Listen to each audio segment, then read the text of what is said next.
Good morning. তোমরা সবাই কেমন আছো? আশা করি তোমরা সবাই ভালো আছো আর সুস্থ আছো। তো আমিও ভালো আছি। তো আজকে আমি সকাল সকাল চান টান করে রেডি হয়ে খেতে বসে গেছি। তো খাওয়া দাওয়া করে মা আর আমি একটু বের হবো, বাজারে যাব। তো আমরা অলরেডি বেরিয়ে পড়েছি, মা আর আমি এখন যাচ্ছি। মা একটু বাজার করবে টুকিটাকি জিনিস। তোমরা তো সবাই জানো যে সামনে পুজো আর কয়টা দিন আছে, বেশি দিন নেই। তো আমরা অলরেডি দোকানে পৌঁছে গেছি। তো এখানে মা ব্লাউজ দেখছিল আর আমি দেখছিলাম প্যান্ট, কিন্তু পছন্দ হয়নি। তো অন্য দোকানে আমরা গেছিলাম।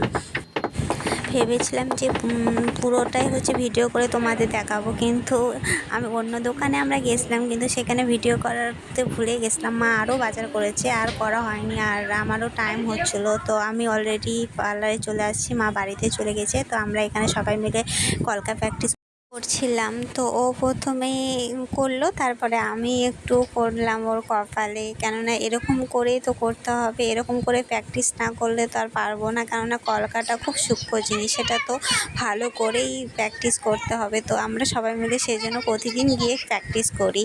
তো এখানে আমাদের ম্যানিকিওর প্যাডিকিওর করানো দেখাচ্ছে, কেননা আমাদের তো জানতে হবে কেমন করে করে। তো আমাদের এইভাবেই সারাদিন চলে যায়। তো কেমনভাবে টাইম চলে যায় বুঝতেই পারি না। তো আজকের ব্লগটা এখান থেকে। তো আজকের ব্লগটা ভালো লাগলে অবশ্যই লাইক, শেয়ার, কমেন্ট আর আমার চ্যানেলটাকে সাবস্ক্রাইব করে পাশে থেকো। তো আজকের মতো টাটা।